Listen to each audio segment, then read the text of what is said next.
إن الحمد لله نحمده ونستعينه ونستغفره ونعوذ بالله من شرور أنفسنا وسيئات أعمالنا. من يهده الله فلا مضل له ومن يضلل فلا هادي له، وأشهد أن لا إله إلا الله وحده لا شريك له، وأشهد أن محمدًا عبده ورسوله.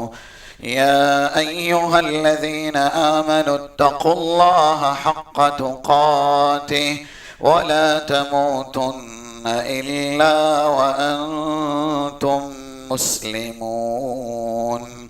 يا أيها الناس اتقوا ربكم الذي خلقكم من نفس واحدة وخلق منها زوجها وبث منهما رجالا كثيرا ونساء، واتقوا الله الذي تساءلون به والأرحام، إن الله كان عليكم رقيبا.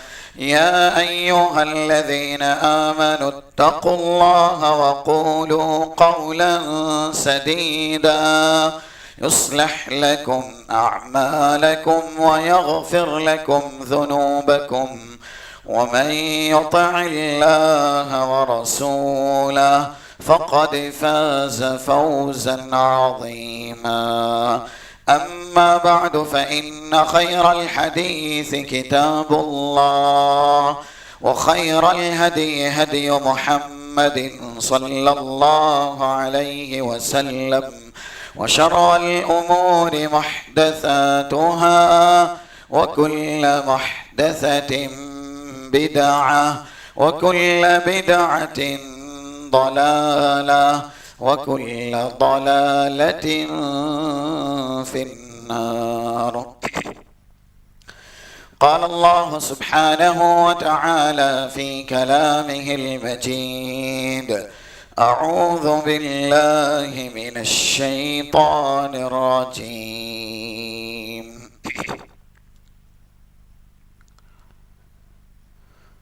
فإن آمنوا بمثل ما آمنتم به فقد اهتدوا، وإن تولوا فإنما هم في شقاق، فسيكفيكهم الله وهو السميع العليم.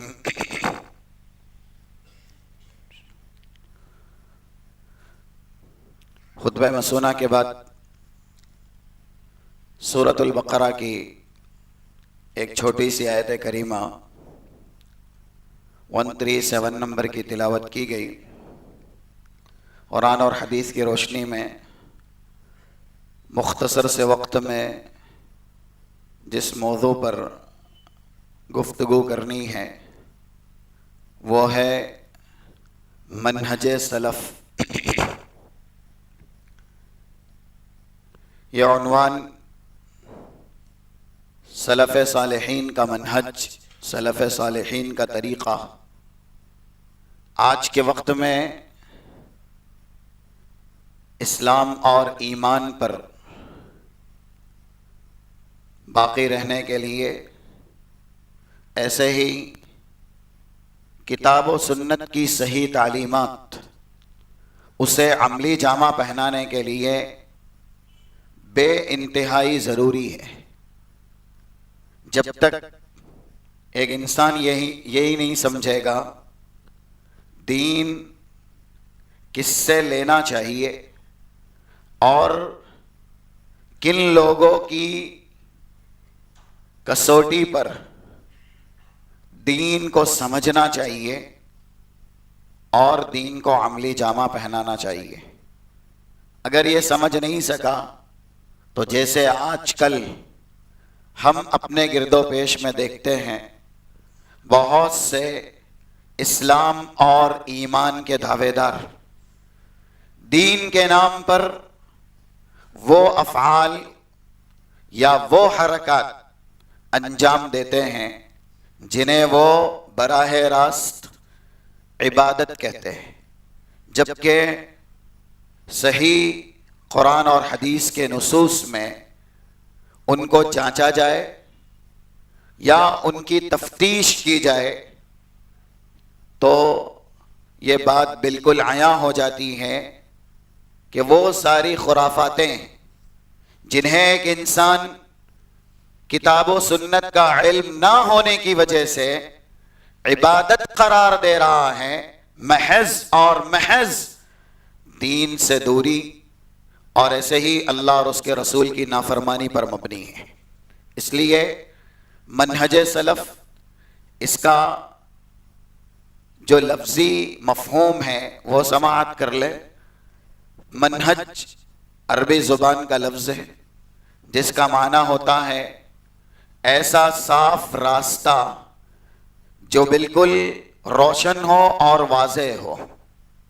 الطریق البیان المستقیم، راستہ سیدھا ہو اور بالکل روشن ہو، واضح ہو، ایسے راستے کو عربی زبان کے اندر منہج کہتے ہیں۔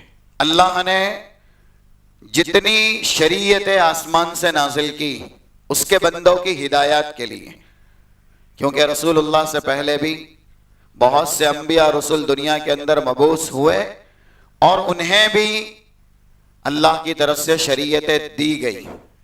ان سب کے تعلق سے رب العالمین کا یہ ارشاد گرامی ہے، 48 نمبر کی آیت کا ایک ٹکڑا ہے سورۃ المائدہ کا، لِكُلٍّ جَعَلْنَا مِنْكُمْ شِرْعَةً وَمِنْهَاجًا، ہم نے ہر امت کے لیے ایک شریعت، ایک قانون آسمان سے نازل کیا، اور اس قانون پر عمل پیرا کیسے ہونا ہے، اس قانون کی بجاوری کیسے کرنی ہے، اس کا راستہ بھی بتایا کہ اس راستے پہ چل کے ہماری اس شریعت کی تابعداری کی جائے اور اسے فرما برداری کا جامہ پہنایا جائے۔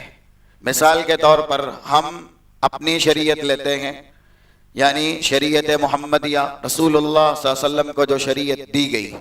قرآن کریم ایک جگہ پہ کہتا ہے، 18 نمبر کی آیت کا ایک ٹکڑا ہے سورۃ الجاثیہ کا، ثم جعلناک علی شریعۃ من الامر، اے نبی ہم نے آپ کو ہماری طرف سے ایک شریعت عنایت کی، فاتبعها، اب آپ کو اس شریعت کی تابعداری کرنی ہے اور ان لوگوں کی کبھی بھی اتباع نہیں کرنی جن کے پاس شریعت کا علم ہی نہیں ہے۔ یہ بات تو ہم اچھی طرح جانتے ہیں کہ رسول اللہ صلی اللہ علیہ وسلم بحیثیت نبی اور رسول ہونے کے اللہ کی خاص حفاظت میں ہیں، پھر آپ وہ کام کبھی نہیں کر سکتے جو کام اللہ کی نافرمانی کا ہو۔ پھر بھی آپ سے یہ خطاب کہ نبی جو شریعت، جو قانون ہم نے آپ کو دیا ہے اسی قانون کی آپ پیروی کریں گے۔ جو لوگ علم رکھتے نہیں، زبان سے کچھ بھی کہہ دیتے ہیں اور بظاہر ان کی وقعت یا ایسے ہی ان کی حیثیت دیکھ کر کے کچھ لوگ دھوکہ کھا کر کے یہ سمجھ لیتے ہیں کہ ان کی یہ بات درست ہے، تو ایسے لوگوں کی آپ پیروی نہیں کریں گے جن کے پاس ہماری شریعت کا علم نہیں ہے۔ یہ بات رسول کو اللہ نے کہی، لیکن خطاب زیادہ ہم اور آپ سے ہے، کیونکہ رسول اللہ صلی اللہ علیہ وسلم کبھی بھی قانون شریعت الہیہ کی نافرمانی نہیں کر سکتے، وہ خاص اللہ کی حفاظت میں ہوتے ہیں۔ جب رسول کو یہ بات تاکیداً کہی گئی تو خطاب ہم اور آپ سے ہے کہ ہمیں اللہ کی نازل کردہ شریعت، رسول اللہ صلی اللہ علیہ وسلم نے جس طریقے سے، جس راستے پر اس کا بیان کیا، جس راستے پر اس کی وضاحت کی، یعنی طریقہ، اسی راستے کو اختیار کرتے ہوئے اس شریعت محمدیہ کی جو رسول اللہ صلی اللہ علیہ وسلم پر اللہ نے نازل کی اتباع کرنی ہے۔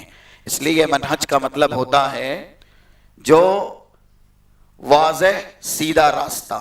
ایک حدیث آتی ہے 202 نمبر کی جو سنن الدارمی کے اندر ہے، صحابی کہتے ہیں خط لنا رسول اللہ صلی اللہ علیہ وسلم خطا، ایک موقع تھا اللہ کے نبی نے ہمیں سمجھایا، پہلے سیدھی لکیر کھینچی، سیدھی، اور اس سیدھی لکیر کے رائٹ میں اور اس کے لیفٹ میں رسول اللہ نے چند اور لکیریں کھینچی، لائن، سیدھی لکیر پہ ہاتھ رکھ کر کے اللہ کے نبی صلی اللہ علیہ وسلم کہتے ہیں ہذہ سبیل اللہ، یہ سیدھا اللہ کا راستہ ہے۔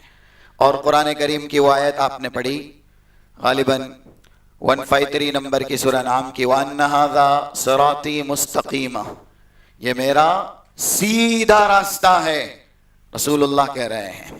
اور 108 نمبر کی آیت ہے جو کہ سورہ یوسف کے آخر میں ہے، قُلْ هَذِهِ سَبِيلِي أَدْعُو إِلَى اللَّهِ عَلَى بَصِيرَةٍ أَنَا وَمَنِ اتَّبَعَنِي، نبی کہہ دیجئے یہی ہے میرا راستہ صراط مستقیم جس پر میں اور میرے صحابہ گامزن ہیں، جس پر میں اور میرے صحابہ عمل پیرا ہیں۔ منہج ایسے ہی راستے کو کہتے ہیں جو کہ بالکل سیدھا ہو، اور داہنی طرف اور بائیں طرف جو رسول اللہ نے دوسری لکیریں کھینچی تھی، آپ نے ان کے تعلق سے ارشاد فرمایا ہذہ سبل الشیطان، جو سیدھا راستہ چھوڑ دے گا اور دوسرے راستوں کی طرف جائے گا تو وہ سب شیطان کے راستے ہیں۔ اسی لیے یہ بات ذہن نشی کر لینی چاہیے۔ 32 نمبر کی آیت کا ایک ٹکڑا ہے سورہ یونس کا، فَمَاذَا بَعْدَ الْحَقِّ إِلَّا الضَّلَالِ، اللہ نے جسے حق بنا دیا وہی حق رہے گا، اب اس سے کم یا اس سے زیادہ، اس سے کچھ بھی مختلف کرنے والا کوئی بھی کیوں نہ ہو، کہنے والا کوئی بھی کیوں نہ ہو، وہ گمراہی ہے، وہ باطل ہے۔ کیونکہ حق سے اگر بال کے برابر وہ میچ نہیں ہوا، حق سے بال کے برابر اگر وہ ہٹ گیا اور کنارہ کش ہو گیا تو وہ باطل ہے۔ فَمَاذَا بَعْدَ الْحَقِّ إِلَّا الضَّلَالِ، حق کے بعد کچھ بھی نہیں سوائے گمراہی کے۔ اس لیے ہم اور آپ کو یہ بات اچھی طرح سمجھنی چاہیے، منہج واضح اور سیدھے راستے کو کہتے ہیں۔ واضح کی دلیل ہے 43 نمبر کی حدیث کا ایک ٹکڑا ابن ماجہ کا، رسول اللہ کا ارشاد گرامی، ترکتکم علی المحجۃ البیضاء لیلھا کنہارھا لا یزیغ عنھا الا ہالک، میں تمہیں ایسے راستے پہ چھوڑ کے جا رہا ہوں جس راستے کی رات کی تاریکی صبح سورج کی روشنی کی طرح روشن ہے۔ رسول اللہ کہہ رہے ہیں میں نے شریعت کو عملی جامہ پہنانے کا جو طریقہ تم کو بتایا، جو اسوہ اور قدوہ تمہیں عنایت کیا، وہ کتنا روشن ہے کہ اس کی راتیں بھی صبح کی طرح روشن ہے، اس میں تاریکی ہے ہی نہیں۔ یہ مطلب ہے کہ اگر ہم رسول کے طریقے پر اسلام کو، اللہ کی نازل کردہ شریعت کو مانیں گے تو وہاں پر کہیں بھی نہ گمراہی ہے نہ تاریکی ہے، صرف اور صرف صراط مستقیم یعنی جنت تک جانے والی وہ سڑک ہے، وہ راستہ ہے، اور اس راستے کو اللہ نے قرآن اور حدیث کے علم کے نور سے منور رکھا ہے۔ اس میں کوئی پیچیدگی نہیں ہے، اس کے اندر کوئی شک اور شبہ کی گنجائش نہیں ہے۔ اس لیے یہ مطلب ہوا منہج کا، ایسا راستہ جو سیدھا ہو اور اس راستے پر روشنیاں ہو نہ کہ تاریکیاں۔ سلف کسے کہتے ہیں؟ پہلا سلف کا لقب رسول اللہ صلی اللہ علیہ وسلم کی ذات اقدس پہ ہوتا ہے، جیسا کہ ایک حدیث ہے 2450 نمبر کی، صحیح مسلم کی، بڑی ہے۔ آپ نے حضرت فاطمہ رضی اللہ تعالیٰ عنہ سے ایک موقع سے کہا تھا، جب دنیا سے رخصتی کا ذکر کیا ان کے کانوں میں کہ بیٹی میری وفات کا وقت قریب آ گیا ہے اور میں اب بس دنیا سے جلد رخصت ہونے والا ہوں۔ رسول اللہ جن کے لیے صحابہ مٹنے کو، مرنے کو، جان کے نذرانے پیش کرنے کو اپنا سب سے بڑا شعار سمجھتے تھے، اپنی سب سے بڑی خوش قسمتی سمجھتے تھے، یہ تو صحابہ تھے جو اسلام کے رشتے میں رسول اللہ صلی اللہ علیہ وسلم کی الفت و محبت میں اس قدر سنت رسول کے تابع دار تھے. لیکن یہ حضرت فاطمہ ہے، صحابیہ بھی ہے، دوسری طرف اللہ کے نبی صلی اللہ علیہ وسلم کی لاڈلی بیٹی بھی ہے، ایمان کا رشتہ بھی ہے، خون کا رشتہ بھی ہے. اسی لیے جب یہ خبر سنی تو بہت زیادہ روئی. رسول اللہ نے دوسری خبر دی دوسرے کان میں اور کہا وَإِنَّكِ لَأَوَّلُ لُحُوقًا بِي، میری وفات کے بعد میرے گھرانے میں سے، اہل بیت میں سے سب سے پہلے جو مجھ سے ملے گا، یہ بھی میں آپ کو بتا رہا ہوں، حضرت فاطمہ سے کہا کہ وہ آپ ہی ہوں گی. اور پھر آپ نے جو ایک فرشتہ آیا تھا اور اسپیشل یہی بشارتیں سنانے کے لیے، 79 نمبر کی حدیث ہے صحیح الجامع کی، اور دوسری حدیثیں بھی ہیں 3878 نمبر کی جامع ترمذی کی. وہ اسی لیے آیا تھا آسمان سے فرشتہ کہ رسول اللہ صلی اللہ علیہ وسلم کو یہ بتلایا جائے آپ کی بیٹی حضرت فاطمہ جنتی خواتین کی سردار ہے، فاطمہ سیدۃ نساء اہل الجنہ. تو یہ خبر دینے کے بعد رسول اللہ نے کہا نعم انا الصلف لکی، جب آپ میری وفات کے بعد سب سے پہلے مجھ سے مل جائیں گے تو میں آپ کے لیے سلف ثابت ہوں گا. سلف کا لغوی معنی ہوتا ہے جو انسان پہلے گزر جائے. کیا؟ جو انسان پہلے چلا جائے. اسی لیے 23 نمبر کی آیت کا ایک ٹکڑا ہے سورہ نساء کا وَأَن تَجْمَعُوا بَيْنَ الْأُخْتَيْنِ إِلَّا مَا قَدْ سَلَفَ، دو بہنوں کو زوجیت کے اندر ایک انسان نہیں رکھ سکتا ایک ساتھ. کوئی شادی کرنا چاہتا ہے، شادی کر لی، اب اگر دوسری شادی کرنی ہے تو جو بیوی ہے اس کی سگی بہن سے وہ شادی نہیں کر سکتا. زمانے جاہلیت میں ایسا ہوتا تھا. اللہ نے اسے حرام قرار دیا اور کہا جو گزر گیا وہ گیا. اب سے یہی چلے گا کہ دو بہنیں ایک کی زوجیت میں نہیں رہ سکتی. الا ما قد سلف، جس نے کیا جو ہو چکا. تو یہاں سلف کا مطلب جو گزر گئے. رسول اللہ نے بھی حضرت فاطمہ سے کہا کہ پہلے میرا انتقال ہوگا، میں چلا جاؤں گا، اور میرے ہی کچھ دیر کے بعد، کچھ عرصے کے بعد آپ دنیا سے رخصت ہوں گی. تقریباً 6 مہینے کا عرصہ سیرت نگاروں نے بتایا ہے کہ حضرت فاطمہ 6 مہینے کے بعد رسول اللہ صلی اللہ علیہ وسلم کے اس فرمان کی پیشین گوئی کو صحیح ثابت کرتے ہوئے دنیا سے رخصت ہو گئی. ان کا بھی انتقال ہو گیا. تو رسول اللہ نے کہا میں آپ کے لیے بہترین سلف رہوں گا، یعنی میں پہلے انتقال کر جاؤں گا، گزر گیا، اور آپ بعد میں انتقال کریں گے. تو سلف کا لفظ رسول اللہ نے اپنی ذات کے لیے بولا. منہج سلف دین کو سمجھنے کا، دین کو سیکھنے کا، دین کو اختیار کرنے کا وہ طریقہ، وہ راستہ جو رسول اللہ صلی اللہ علیہ وسلم کا ہے، براہ راست، ڈائریکٹ. اسی لیے قرآن کریم کی آیت دلالت کرتی ہے سلف کے منہج کی تائید میں 51 نمبر کی سورہ احزاب کی لقد کان لکم فی رسول اللہ اسوۃ حسنہ. لوگو تمہارے لیے رسول کی زندگی میں اسوہ ہے. تو سب سے پہلے سلف کا یہ لفظ کس کے اوپر بولنا صحیح ہے؟ محمد الرسول اللہ صلی اللہ علیہ وسلم پر. دوسرا، سلف کا یہ لفظ صحابہ کرام رضوان اللہ علیہم اجمعین پر بولا گیا. وہ صحابہ جن کے تعلق سے اللہ نے کلام مجید میں یہ میزان نازل کیا. 137 نمبر کی جو آیت کریمہ پڑھی گئی خطبہ مسونہ کے بعد سورہ بقرہ کی فَإِنْ آمَنُوا بِمِثْلِ مَا آمَنْتُمْ بِهِ فَقَدْ اهْتَدَوْا. قیامت تک وہ لوگ، اللہ کہہ رہا ہے، جو ایمان لائیں گے. اے صحابہ، اگر ان کا ایمان تمہارے طریقے پر ہوگا، تم نے اللہ کو جیسے مانا، تم نے اللہ کو جیسے سمجھا، تم نے اللہ کے تعلق سے جیسا عقیدہ رکھا، اگر ان کا عقیدہ ویسا ہی ہوا، تم نے قیامت پر جس طریقے سے ایمان کا عقیدہ رکھا ہے، اگر ان کا بھی قیامت پر، روز محشر پر، یوم آخرت پر ویسا ہی عقیدہ ہوا، تم نے قرآن کریم کی آیات کی تفسیر براہ راست رسول اللہ صلی اللہ علیہ وسلم سے سیکھی، قرآن کریم کے الفاظ کی تفسیر جس طریقے سے صحابہ نے رسول سے سیکھی.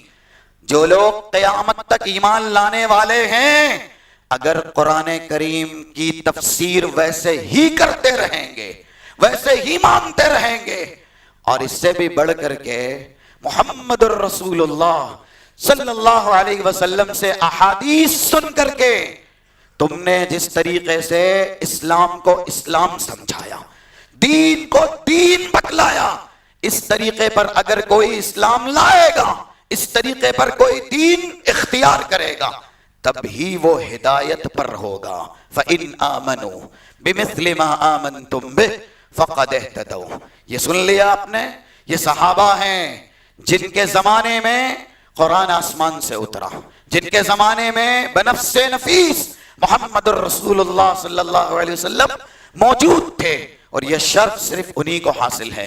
164 نمبر کی آیت کا ٹکڑا ہے سورہ آل عمران کا، لَقَدْ مَنَّ اللَّهُ عَلَى الْمُؤْمِنِينَ إِذْ بَعَثَ فِيهِمْ رَسُولًا مِّنْ أَنفُسِهِمْ يَتْلُو عَلَيْهِمْ آيَاتِهِ وَيُزَكِّيهِمْ وَيُعَلِّمُهُمُ الْكِتَابَ وَالْحِكْمَةَ، جن کے استاذ، جن کے معلم دنیا کے سب سے بڑے عالم، اللہ کے سب سے چہیتے بندے، امام الانبیاء والمرسلین ہیں، محمد الرسول اللہ صلی اللہ علیہ وسلم ہیں۔ یہ ایسے مدرسے کے فارغین تھے جس مدرسے کے انچارج یا ایسے ہی شیخ الجامعہ یا پھر جس مدرسے کے سب سے بڑے معلم محمد الرسول اللہ صلی اللہ علیہ وسلم ہیں۔ اب جنہوں نے ڈائریکٹ رسول سے دین سیکھا ہو، جنہوں نے ڈائریکٹ رسول سے دین کی تعلیم لی ہو، کیا ہم اور آپ یا دنیا کا کوئی بھی بڑے سے بڑا جس کے حلیے کو دیکھ کر کے لوگ کہیں کہ اس سے بڑا کوئی ایمان والا نہیں، یا پھر اس کی چرخ زبانی دیکھ کر کے کہیں کہ اس سے بڑا کوئی خطیب نہیں، اس سے بڑا کوئی دین کا عالم نہیں، وہ صحابہ کے بازو میں صف میں کھڑے ہونے کی بات بہت دور ہے، صحابہ اکرام کے ادنا سے علم کا بھی مقابل نہیں ہو سکتا ہے۔ اور یہ فرمان ہے اللہ کے نبی صلی اللہ علیہ وسلم کے، جیسا کہ صحیح حدیثیں ہیں اس سلسلے میں 2540 نمبر کی صحیح مسلم کی، میرے صحابہ کو کبھی بھی برا بھلا نہ کہنا، قسم ہے اس ذات کی جس کے ہاتھ میں میری جان ہے، اگر تم احد پہاڑ کے برابر اللہ کی راہ میں سونا دے بھی دو، فوالذی لو ان احدکم انفق مثل احد ذهب ما بلغ مد احدهم ولا نصیفا، ایک مد چھوٹی سی مقدار ہے جو تقریباً 1 کلو کے قریب ہوتا ہے، ایک مد، انسان اس تک کو کیا اس کے آدھے کو نہیں پہنچے گا جو صحابہ کا علم ہے، جو صحابہ کا تقوی ہے، اور جو صحابہ کا دین ہے، اور جو صحابہ کا مقام ہے۔ اس لیے ابھی کچھ دن ہوئے نا، کچھ دن کیا، یہ کل یا پرسوں ہی کی بات ہے، دیکھ لیا آپ نے چراغا کرنے والوں کو، دین سمجھانے والوں کو، دین بتلانے والوں کو، کہ وہ کس طرح کے باطل عقائد کے شکار ہیں۔ وہ یہ کہتے ہیں کہ انسان کی روحیں جانے کے بعد تشریف لاتی ہیں، اور یہ بھی ایک طرح سے جنون ہے کہ جب عقیدہ نعوذ باللہ یہ رکھ ہی لیا گیا کہ روحیں گھر میں آئیں گی، تو پھر روحوں کے گھر جا کر کے تم کس بات کا ثبوت دیتے ہو؟ ان کی روحیں گھر پہ آتی ہیں اور یہ لوگ روحوں کے گھر پہ جاتے ہیں، پکوان لے کر کے قبرستان کی زیارت کو گئے نا، چراغا کیا اور وہاں پر کیا کچھ نہیں خرافات کیے۔ تو یہ دین اگر ہوتا تو سب سے پہلے رسول اللہ صلی اللہ علیہ وسلم بتلاتے، اگر یہ دین ہوتا تو صحابہ کرام رضوان اللہ علیہ مجمعین اسے سکھاتے یا اسے سمجھاتے۔ اس لیے آج زیادہ تر جو سب سے بڑا دھوکہ ہے گمراہ کرنے کے لیے وہ کیا ہے، یہ منہج سلف اسی وجہ سے منتخب کیا گیا۔ ایک فتنہ آج سب سے زیادہ چلا ہوا ہے، اور وہ ہے ایک چھوٹی سی حدیث، صحیح یا غلط اس سے کوئی سروکار نہیں، یا قرآن کریم کی ایک آیت یا آیت کا ٹکڑا وہ پیش کر دیا جائے، اور پھر جو ہماری خواہشات ہیں، جو ہمارے باطل عقائد ہیں، اس کی ترجمانی کی جائے، تاکہ سادہ لوح مزاج عوام یہ سمجھ لے کہ مولوی صاحب نے جو قرآن کی آیت پڑھی ہے اس سے ہی یہ عقیدہ ثابت ہو گیا، یا مولوی صاحب نے جو حدیث پڑھی ہے اس سے ہی یہ عقیدہ ثابت ہو گیا۔ تو یہ فتنہ زیادہ تر چلا ہوا ہے، اور اس کا نام حضرت علی نے اس کی تردید کی ہے، جیسا کہ ان کے زمانے میں بھی اس کی ابتدا ہوئی اور ان کو اور جو صحیح صحابہ تھے اسی فتنے کے پیش نظر نعوذ باللہ کافر تک کہا گیا. حضرت علی اور حضرت علی کے جو ساتھ دینے والے ہیں ان کو نعوذ باللہ ایک انسان کافر کہے تو وہ کتنا بڑا کافر ہے اور کہاں جائے گا. صرف اور صرف قرآن کی منمانی تفسیر کر کے، قرآن کی منمانی تعویل کر کے. قرآن کا جملہ تو پڑھا گیا تھا 40 نمبر کا سورہ یوسف کا ایک ٹکڑا ہے، ان الحکم الا للہ، حکومت اللہ کی ہے، حاکم اللہ ہی ہو سکتا ہے. اگر حضرت علی اپنی طرف سے کسی کو حاکم بنائیں گے یا پھر معاویہ اپنی طرف سے کسی کو حاکم بنائیں گے تو نعوذ باللہ یہ دونوں کے دونوں قرآن کریم کی اس آیت کے منکر ہیں، اور قرآن کریم کی آیت کے جو منکرین ہوتے ہیں نعوذ باللہ وہ کافر ہوتے ہیں. یہ منمانی تفسیر کر کے اور اس طرح کے فتوے دے کر کے آج بھی آپ کو ایسے ہی شیخ گوگل کے بہت سے شاگرد ملیں گے. ان کا علم کیا ہوتا ہے پتہ ہے آپ کو؟ ان کی سندیں جو دنیا کی تعلیم گاہیں ہیں، دنیا کا علم ہے، وہاں سے ان کی فراغت ہوتی ہے، لیکن وہاں ان کی نہیں چلتی تو وہ دین میں اپنی چلانا شروع کر دیتے ہیں. اور دین میں جب چلاتے ہیں تو ان کے بیچ میں دیوار بن کے اہل علم آتے ہیں جو علم ربانی دیے گئے ہیں. تو پھر اہل علم کو کیسے ہٹانا ہے؟ پھر اہل علم پر تہمتیں لگائی جاتی ہیں، ان کی ذاتیات کو کھنگالا جاتا ہے کہ ان میں یہ کمی، ان میں یہ نقص، تاکہ علماء کو علماء جو دیوار بن کے آئے ہیں حق اور باطل کے بیچ، اس دیوار کو ہی منہدم کیا جائے. پھر جب راستہ پورا صاف ہو جاتا ہے تو وہ لوگ جو سادہ لوح مزاج عوام ہیں ان کو گمراہ کرتے ہیں. چلیے اس تعلق سے کچھ باتیں آپ کا گوش گزار کی جائے. حضرت علی نے جب یہ جملہ سنانا کہ کچھ لوگ نعوذ باللہ انہیں اور ان کے ساتھیوں کو، صحابہ کو کافر کہہ رہے ہیں، جن کے ایمان کی سند، جن کے تقوی کی پاکیزگی، جن کی دینداری کا تزکیہ اللہ نے عرش عظیم سے کیا ہو، وہ جن کے بارے میں کوئی کچھ نہیں کہتا کہ یہ مسلم بھی ہے یا نہیں، ایسے لوگ جن کو اللہ نے کہا یہ سب سے بڑے متقی، یہ سب سے بڑے سچ بولنے والے، یہی حقیقت میں مومن. یہ ساری آیات اس سے پہلے آپ کے سامنے پڑھی گئی ہیں، قرآن کریم ہی کے اندر موجود ہیں. ایسوں کے سلسلے میں زبان دراز کی گئی، اور کب کی گئی، کس وجہ سے کی گئی؟ صرف اور صرف منہج سلف سے دوری کی وجہ سے. قرآن کو ویسے سمجھائی نہیں گیا، دین کو ویسے اختیاری نہیں کیا گیا جس طریقے سے قرآن کو سمجھنا چاہیے، جس طریقے سے دین کو اختیار کرنا چاہیے. تو جب حضرت علی نے سنا کہ وہ کہہ رہے ہیں ان الحکم الا للہ، کہ اللہ ہی حاکم ہو سکتا ہے، اور اگر یہ لوگ حاکم بنائیں گے دنیا میں تو نعوذ باللہ یہ لوگ کافر ہیں. قرآن سے ہی ایک دلیل دیتی. صحابہ تھے، علم و عرفان کے سمندر تھے. حضرت علی جن کی تربیت رسول اللہ صلی اللہ علیہ وسلم کے زیر تربیت ہوئی، رسول اللہ نے انہیں پروان چڑھایا، اور ایسے ہی رسول اللہ کی ماتحتی میں دین کو سیکھا، دین کو سمجھا. وہ کیسے ضلالت اور گمراہی کے نعوذ باللہ شکار ہو سکتے ہیں؟ فوراً کہا. ایک آیت کریمہ ہے جو کہ 35 نمبر کی ہے سورہ نساء کی، وَإِنْ خِفْتُمْ شِقَاقَ بَيْنِهِمَا فَبَعَثُوا حَكَمًا مِّنْ أَهْلِهِ وَحَكَمًا مِّنْ أَهْلِهَا. اگر شوہر بیوی کے بیچ جھگڑا ہو جائے اور اس کو سلجھانے کے لیے جو مراحل بتائے گئے، 34 نمبر کی آیت میں سورہ نساء میں مرحلے بھی ہیں، پہلے یہ کرنا چاہیے پھر یہ کرنا چاہیے، وہ مرحلے ہم جانتے ہیں کہ نصیحت کی جائے، اور اگر نصیحت کرنے پر بھی وہ مسئلہ نہ سلجھے بستر الگ کیا جائے، بستر الگ کرنے پر بھی اگر یہ بات نہ مانی جائے تو پھر ہلکی سی مار ماری جائے، مارنے پر بھی اگر وہ بات وہیں کے وہیں ہے تو پھر طرفین سے، شوہر کی طرف سے اور بیوی کی طرف سے ایک ایک حکم متعین کیا جائے تاکہ وہ سمجھائے. اور اگر یہاں پر بھی بات نہیں بنی تو پھر وہ مرحلہ آتا ہے جسے ہم اور آپ طلاق کہتے ہیں. یہ بھی آج ہمارے یہاں قرآن اور حدیث کی جو تعلیمات ہے وہ بالکل ناپید ہے نعوذ باللہ. انسان پہلے ہی مرحلے کو آخری مرحلہ سمجھتا ہے اور پھر تھوڑی سی ناچاقی ہوئی تو ختم. یہ رشتہ جو کہ بہت پاکیزہ ہے نکاح کے ذریعے، اسلامی عقد قرآن اور حدیث کے توسط سے جو پنپتا ہے اس کو ایسے ہی یعنی آخری مرحلے پہ ہی پہلے مرحلے میں وہ پہنچ جاتا ہے. جو مرحلے سکھائے گئے ہیں نہ اس کی وہ پیروی کرتا ہے. تو حضرت علی نے کہا دو لوگوں کے بیچ ناچاقی ہو جائے، نا سمجھی ہو جائے اور اختلافات ہو جائے تو اللہ کہتا ہے حکم بناؤ.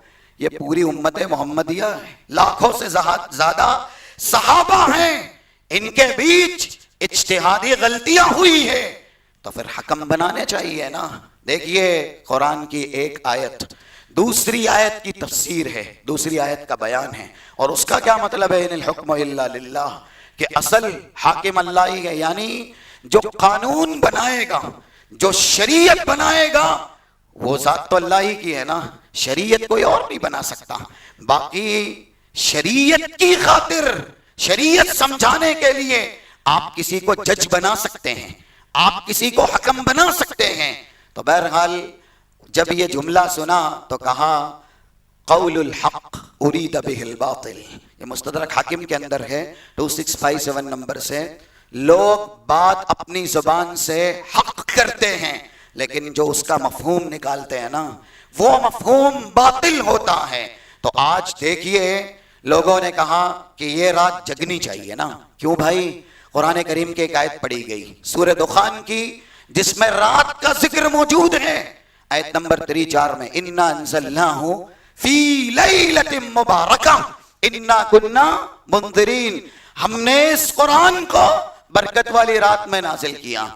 ایک انسان جسے قرآن کا زیادہ علم نہیں ہے، جب اس کو یہ سمجھایا جاتا ہے کہ یہی برکت والی رات 15 شعبان کی ہے، وہ مان لیتا ہے، وہ فوراً تسلیم کر لیتا ہے.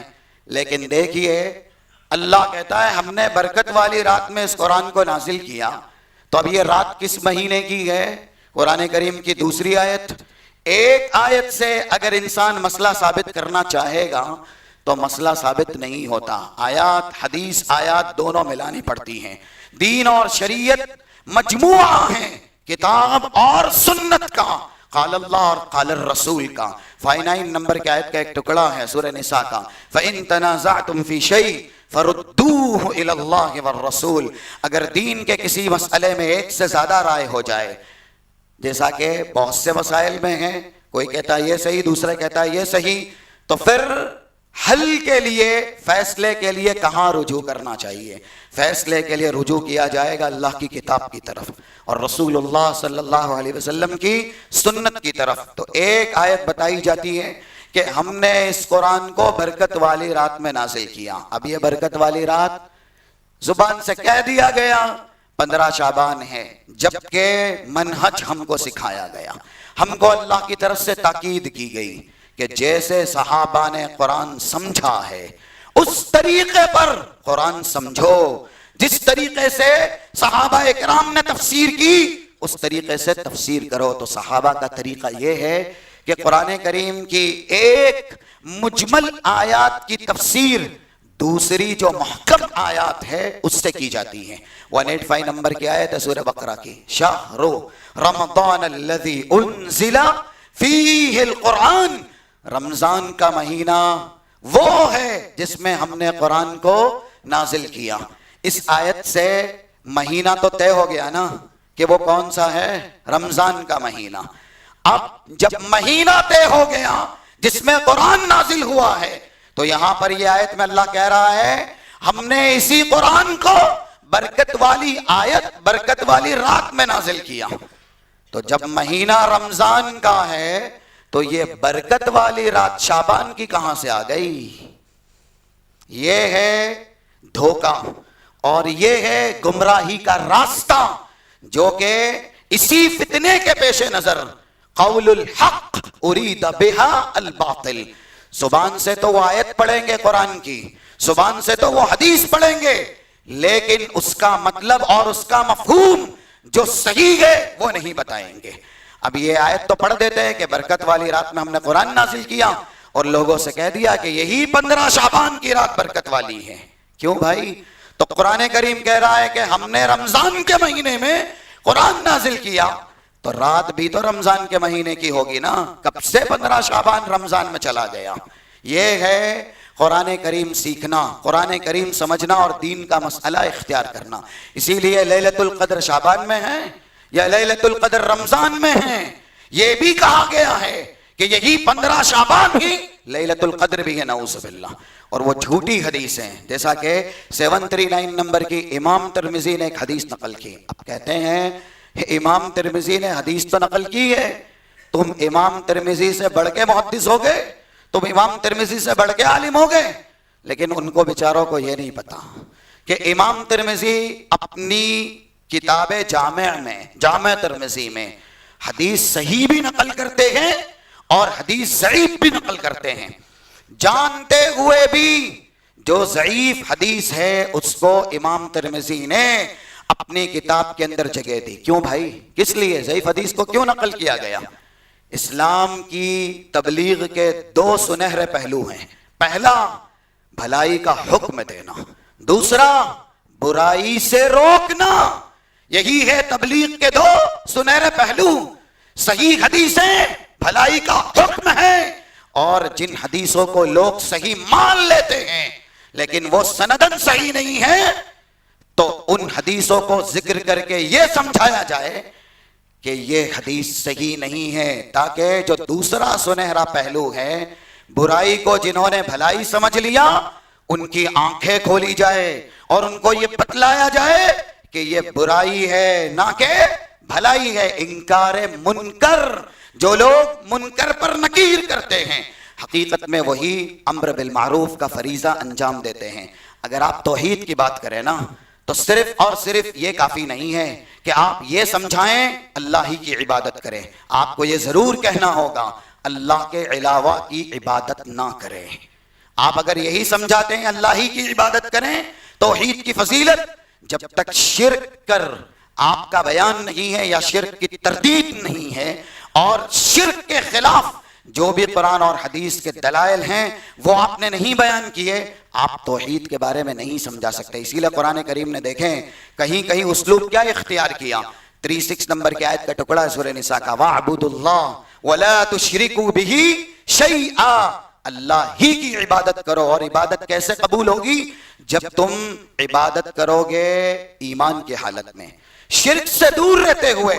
اگر شرک میں عبادت کر لی، جیسے شرک میں کسی نے صلہ رحمی کر لی، وہ مشرک ہے لیکن وہ رشتے ناطے کو جوڑتا ہے، وہ مشرک ہے لیکن وہ کھانا کھلاتا ہے محبت کے لیے، الفت کے لیے، یا ایسے یتیم اور مسکینوں کو، وہ مشرک ہے لیکن وہ مہمان نوازی کرتا ہے۔ تو یہ سب شریعت کے سنہرے اعمال ہیں، کھانا کھلانا، صلہ رحمی کرنا، مہمان کی خاطر کرنا۔ اس طرف ہم جانا نہیں چاہتے۔ حدیثیں ہیں 12 نمبر کی، 13 نمبر کی صحیح بخاری کی، یا اسی طریقے سے 2500 نمبر کی جامع ترمذی کی، جو مہمان کی خاطر پہ دلالت کرتی ہے۔ لیکن اگر ایک انسان مشرک ہو اور یہ ساری عبادتیں انجام دے تو اللہ کے یہاں اس کو صلہ ملے گا، اللہ کے یہاں بدلہ ملے گا؟ 214 نمبر کی حدیث ہے صحیح مسلم کی، نہیں ملے گا۔ جن لوگوں نے کعبہ بنایا نا، اللہ نے ان کے بارے میں نازل کر دی آیت ہے 17 نمبر کی آیت ہے 16-17 سورہ توبہ کی، تم اگرچہ بیت اللہ کے معمرین ہی کیوں نہ ہو، تم نے اللہ کا سب سے بڑا پاکیزہ گھر تعمیر کیا ہے۔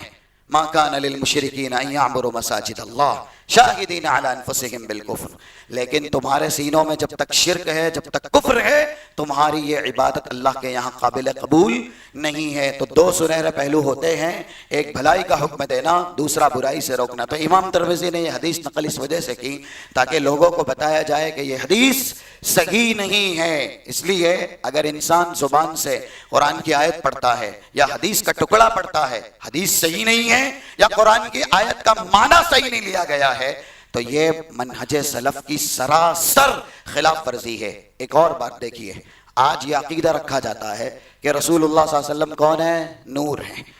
اب قرآن کریم کی مجمل آیتیں جس کے اندر بیان کم ہے وہ پڑھی جاتی ہیں، وہی 15 اور 16 نمبر کی سورہ مائدہ کی، قد جاءکم من اللہ نور و کتاب مبین، لوگو تمہارے پاس اللہ کی طرف سے نور آ گیا، کتاب مبین آ گئی۔ اب اگر نور سے مراد یہاں پر کتاب مبین لیتے ہیں تو وہ لوگ کہتے ہیں بھائی کتاب مبین کا تو آلریڈی تذکرہ ہے، تو نور سے مراد منمانی تفسیر، نور سے مراد کسی بھی صحابی نے یہ نہیں لیا کہ یہ رسول اللہ کی ذات ہے. نور سے مراد بھی قرآن ہے, کتاب مبین سے مراد بھی قرآن ہے. اور قرآن کریم میں اللہ نے دوسری جگہ پر کہیں کہیں قرآن کریم کی ایک سے زیادہ صفت بیان کی ہے, یا اپنی ایک سے زیادہ صفت بیان کی ہے. یہ اللہ کا دستور ہے قرآن کریم بیان کرنے کا. 5758 نمبر کی آیت ہے سورہ یونس کی, جہاں پر قرآن کریم کی 4-5 صفتیں ایک ساتھ بیان ہوئی ہیں. تو بہرحال جو لوگ بات زبان سے قرآن کی کرتے ہیں لیکن معنی اپنا لیتے ہیں, یہ بڑا فتنہ ہے. اس کے ذریعے لوگوں کو گمراہ کیا جا رہا ہے. اب اگر یہ عقیدہ سماج معاشرے کے اندر پھیلایا گیا, آج پھیلا ہوا ہے, کون؟ محمد الرسول اللہ نور من نور اللہ, اللہ کے نور میں سے ایک نور ہے. اب ایک انسان جیسے ہی عقیدہ سنتا ہے اور اس کے بعد مزید قرآن کی آیت سن لیتا ہے, قد جاءکم من اللہ نور, دیکھو اللہ کی طرف سے تمہاری طرف نور آیا, اور وہاں صرف یہ کہہ دیا گیا کہ دیکھ بھائی اس میں اللہ نے رسول اللہ کو نور قرار دیا ہے, تو اس کا عقیدہ تو ہو گیا پختہ, وہ تو مان ہی لے گا کہ قرآن میں یہ موجود ہے. اب دوسری طرف ان آیات کا کیا, جن آیات میں یہ بیان ہے, 110 سورہ کہف کی آخر آیت, قل انما انا بشر مثلکم, نبی کہہ دیجئے میں تمہاری طرح انسان ہوں, میں بشر ہوں. تو پھر قرآن میں ٹکراؤ ہے کیا؟ ایک جگہ آپ کہتے ہو نبی نور ہے, اور دوسری جگہ خود نبی کہہ رہے ہیں, اللہ کہہ رہا ہے نبی کہیے میں تمہاری طرح انسان ہوں. کس کی مانے؟ تو اب قرآن کریم کی دوسری آیات سے جو صحیح عقیدہ ہے وہ انسان کو اختیار کرنا ہوگا. یہاں تو صرف نور ہے نا, لیکن کچھ جگہوں پر اللہ کہتا ہے اس نور کی پیروی کرو جو ہم نے نازل کیا ہے. سورہ تغابن کی آیت نمبر 8, اور ایسے ہی سورہ اعراف کی آیت نمبر 157 کا ایک ٹکڑا, فالذین آمنوا بہ وعزروہ ونصروہ واتبعوا النور الذی انزل معہ. اب آپ یہ بتائیے کہ رسول اللہ صلی اللہ علیہ وسلم پیدا کیے گئے یا نازل کیے گئے؟ کیا عقیدہ ہے؟ اللہ کے نبی صلی اللہ علیہ وسلم پیدا کیے گئے ہیں, نہ کہ نازل کیے گئے ہیں. اب نور سے مراد اگر رسول اللہ کو لیتے ہیں تو قرآن کریم میں اللہ کہہ رہا ہے لوگو ایمان لائے ہو, اللہ کی رسول اللہ کی تائید کرو, یعنی ان کی حمایت کرو. اور حمایت کا طریقہ یہ ہے رسول کے اوپر جس نور کو ہم نے نازل کیا ہے اس نور کی اتباع کرو. اب دیکھیے نازل کی گئی چیز کیا ہے؟ کلام مجید ہے. کلام مجید کے لیے ابھی ہم نے الفاظ سنے نا, شہر رمضان الذی انزل, یا پھر ایسے ہی سورۃ الحجر کی آیت نمبر 9, انا نحن نزلنا الذکر, ہم نے ذکر کو نازل کیا ہے. تو نزول کی صفت قرآن کے ساتھ ہوتی ہے نہ کہ انسان کے ساتھ. اس لیے قرآن کریم کی 2 آیتیں جس کا ریفرنس ابھی دیا گیا وہ فیصلہ کرتی ہیں کہ سورہ مائدہ کی آیت نمبر 15 میں جو نور ہے اس سے مراد قرآن کریم ہے, نہ کہ محمد الرسول اللہ صلی اللہ علیہ وسلم. کیونکہ رسول اللہ بشر ہیں, یہ اپنی جگہ صحیح ہے. اگر نور سے مراد ان کی بات مانی جائے تو قرآن کریم میں کھلا تضاد ہے. پھر اس آیت کا کیا ہوگا؟ 82 نمبر کا ایک ٹکڑا ہے سورہ نساء کا, وَلَوْ كَانَ مِنْ عِنْدِ غَيْرِ اللَّهِ لَوَجَدُوا فِيهِ اخْتِلَافًا كَثِيرًا. قرآن کریم میں اگر اختلاف حقیقی مان لیا جائے, نعوذ باللہ, مانا جائے, تسلیم کیا جائے کہ قرآن کریم میں اختلاف ہے, جبکہ ایسا نہیں ہے, تو قرآن کریم اللہ کا کلام ہو ہی نہیں سکتا ہے. یہ اللہ کا کلام ہے کیونکہ اس کے اندر اختلاف کی کوئی گنجائش نہیں ہے. اور صحیح بات صحیح طریقوں سے اگر انسان سمجھے تو پھر اس کے لیے مسائل آسان ہیں. ہماری عقل ناقص ہے, ان کی عقل ناقص ہے, یہ تسلیم ہے. لیکن نعوذ باللہ قرآن اللہ کا کلام ناقص یا فرمان رسول جو رسول اللہ صلی اللہ علیہ وسلم کا بیان ہے وہ ناقص, نعوذ باللہ, یہ فرمان یا یہ بات کبھی بھی تسلیم نہیں ہے. ہم کو بات سمجھ میں نہیں آئے گی, یہ ہماری عقل کا نقص ہے. اس لیے علماء ربانی کے پاس جانا چاہیے اور ان سے مسئلے کو سمجھنا چاہیے, نہ کہ ایک آیت کسی نے بتلا دی اور اس کا منمانی ترجمہ کر دیا, ہم اسی کو اپنا عقیدہ بنا لے. یہ آخری بات قرآن اور حدیث کے تعلق سے رسول اللہ صلی اللہ علیہ وسلم کا یہ بیان ہے, جیسا کہ 1353 نمبر کی صحیح الجامع کی ایک حدیث ہے, فَإِنَّ أَصْدَقَ الْحَدِيثِ کتاب اللہ, سب سے سچی کتاب, سچی بات اللہ کی کتاب ہے. یعنی قرآن کریم یہ سب سے سچا فرمان ہے اللہ کا. اور آگے کہا گیا وَأَحْسَنَ الْهَدْيِ ہدی محمد صلی اللہ علیہ وسلم. اس قرآن کو جو سب سے زیادہ سچ ہے کس کے طریقے پہ سمجھنا ہے؟ رسول اللہ صلی اللہ علیہ وسلم کے طریقے پر. کیونکہ آپ کا طریقہ اور آپ کا راستہ سب سے زیادہ بہترین راستہ ہے. اگر صحیح طریقے پر قرآن اور حدیث سمجھا جائے تو پھر جو بھی اختلافات ہیں آج دین کے نام پر وہ سارے اختلافات ملیاں میٹ ہو جائیں گے, نیست نابود ہو جائیں گے. لیکن آج قرآن اور حدیث کو کسوٹی نہیں بنایا جاتا, قرآن اور حدیث کو میزان ہی نہیں بنایا جاتا. کس طریقے سے؟ جس طریقے سے قرآن سے اور حدیث سے مسائل لینے ہیں, یعنی منہج سلف کی پیروی کر کے, منہج سلف کو اختیار کر کے, یہ کسوٹی آج نہیں اختیار کی جا رہی ہے. اسی لیے سارے دین کے اختلافات اپنی جگہ موجود ہے. ہر ایک انسان نے دین کو اپنی خواہشات کا جامہ پہنایا ہوا ہے. دین وہ ہے جو ہم نے سمجھا, دین وہ ہے جو ہم نے پہچانا, دین وہ ہے جو آبا اور اجداد سے ہم نے پایا. اگر یہ سب دین ہے نعوذ باللہ تو وہ 71 نمبر کی آیت کیا ہے قرآن کریم کی؟ وَلَوِ اتَّبَعَ الْحَقِّ أَهْوَاءَهُمْ لَفَسَدَتِ السَّمَاوَاتُ وَالْأَرْضُ وَمَنْ فِيهِنْ. لوگوں کی خواہشات کو اگر حق مان لیا جائے تو یہ ساتوں آسمان اور یہ ساتوں زمین اور ان کے بیچ جو ہے سب کے سب تباہ اور برباد ہو جائے. حق وہ ہے جو اللہ نے کہا, سچ وہ ہے جو رسول اللہ صلی اللہ علیہ وسلم نے سکھایا. نہ کہ انسان کہے میں نے پہلے سے ایسا ہی سیکھا ہے, میرے بڑوں نے مجھے ایسا ہی سمجھایا ہے, یا پھر میں جو کہہ رہا ہوں, میں جو سمجھ رہا ہوں, فلاں نے مجھے یہ سکھایا ہے. یہ حق ہے نہیں.